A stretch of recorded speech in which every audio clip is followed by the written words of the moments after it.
Hello everyone and welcome! Don't worry, I am working on more lore. Varus Theory will arrive to the channel soon. But first, let's talk about yet another amazing feature Riot is releasing. I have to say, Riot's been on fire the entire 2017, and it's going to get way more exciting as we move forward. Today I want to focus on two Nexus posts. Let's have a look at the first one, which is a video first. Hey everyone, Joe here again on behalf of the League dev team. Worlds is over and preseason is in full swing. In today's video, we want to take a look back at the year and talk about how League has changed, what we learned, and what we're thinking about as we approach 2018. Here Joe talks about all the major changes that happened during this year. The new runes seem to be working exactly as intended. Players can choose their own playstyle, with the example being any, where some people go Comet or Airy for poke, and others go full burst with Electrocute. And some players are diving into crazy builds. Joe mentioned that Predator Annie is one of those OP builds only a few players have discovered. Overall, this new rune system is much healthier for the game. Preseason also introduced the new leveling and reward systems. Incredibly, some of you guys are already approaching level 100, and engagement with the Blue Essence Emporium has blown us away. He then talks about the new Blue Essence and how the majority of players got involved in the new store sales. Apparently, and I have to say I am one of those people who will never understand this, the Mystery Mini Icons box was the most popular item on the store.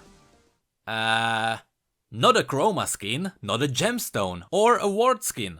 Mystery icons, which are not only more expensive than the other items, but you can only wear one at a time.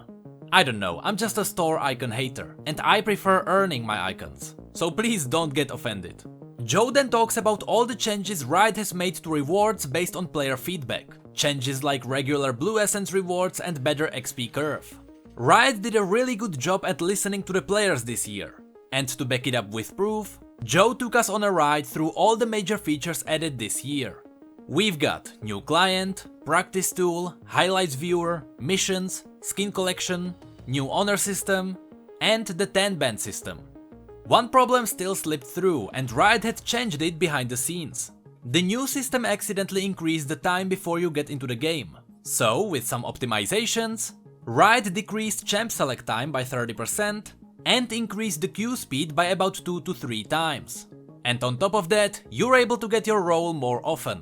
But we're still not done with the features implemented based on feedback.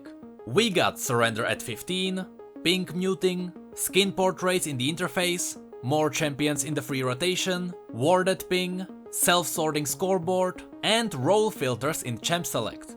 He also mentioned all the newly released and reworked champions. And I have to say, they really pushed the unique factor this year.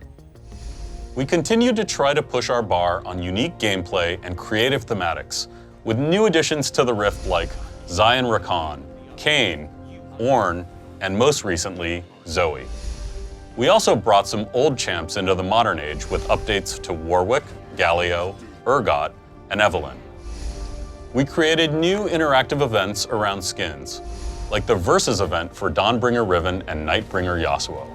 And we invested more in making events feel special, with themed missions and entirely new experiences like the Invasion game mode for Star Guardian and Project Overcharge. A few patches ago, we released emotes, and at least some of you are using them to express yourselves instead of just BMing. Last but not least, we tried to keep pushing the envelope on super creative, high-quality skins that we hoped really resonated with you guys. And finally, in the last segment, Joe talks about what is later expanded in a separate Nexus post. A brand new competitive experience. Let's listen to it. We've been dropping hints for a while now about our plans to build a competitive experience for organized teams that's available to players of all skill levels. Today, we're ready to share some details.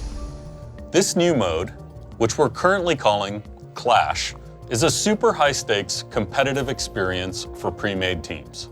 It's designed to run for just a few days at a time, and for a limited number of times a year.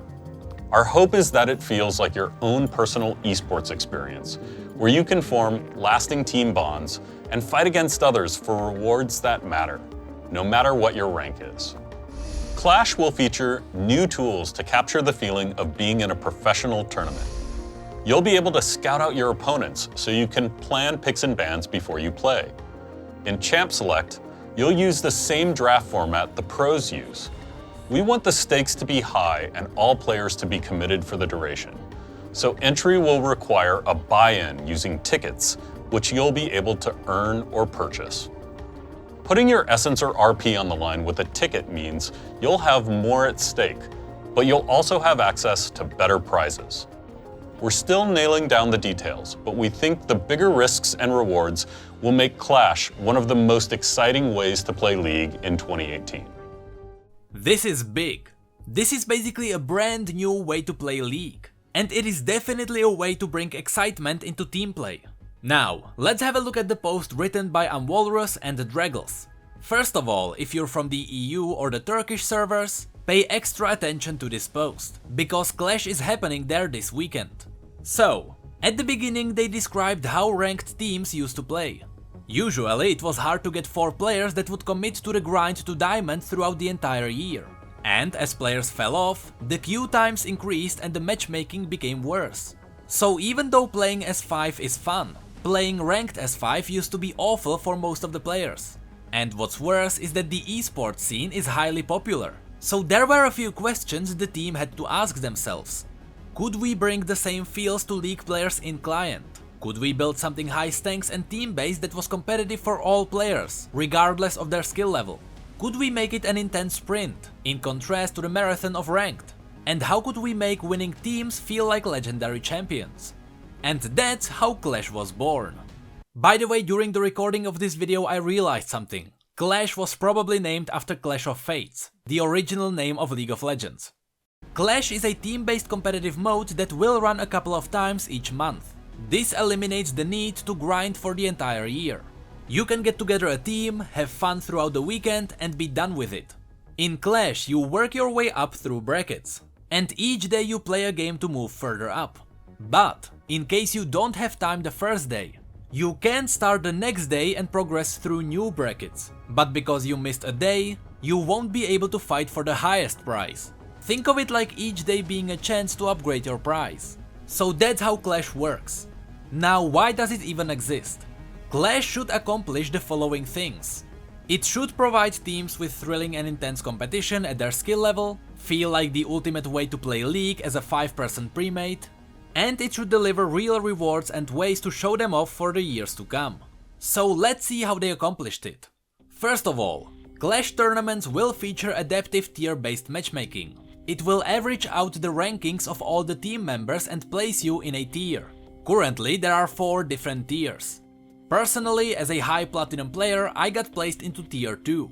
This system will make sure you'll play against players of similar skill. These Clash tournaments will also require a buy-in with tickets.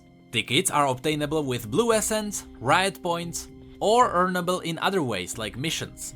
Each member has to enter at least 1 ticket to participate, and by adding more tickets you can increase your rewards for winning.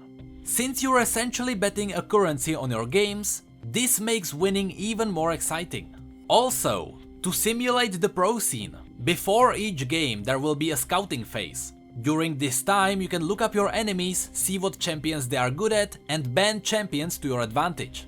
After that, Champion Select is using the pro scene split draft. Here each side bans 3 champions, then picks 3, then bans 2, and then picks 2. And keep in mind that all champions are automatically unlocked for everyone. Now to the rewards. Besides the usual skin shards and essence, Clash is also introducing a new reward. As you progress further in these tournaments, you'll unlock special team logos to showcase your dedication. This will bring an interesting factor to the scouting phase. Just the fact that the opposing team has an elite team logo could be intimidating. There will also be unique rewards based on your brackets and the number of wins. But these rewards will be revealed another day. And that's pretty much all we know about Clash right now. It sounds very promising and I wanna see how it shapes the next year. And that's it for this video. So, if you enjoyed this video, feel free to rate it and subscribe for more news and lore. For the month of December we got some special merch, so the links to that and our P.O. Box will be in the description. Of course, special thanks to our patrons. And with that, thank you all so much for being here and for your support, you know I really appreciate it. And as always, thank you come again.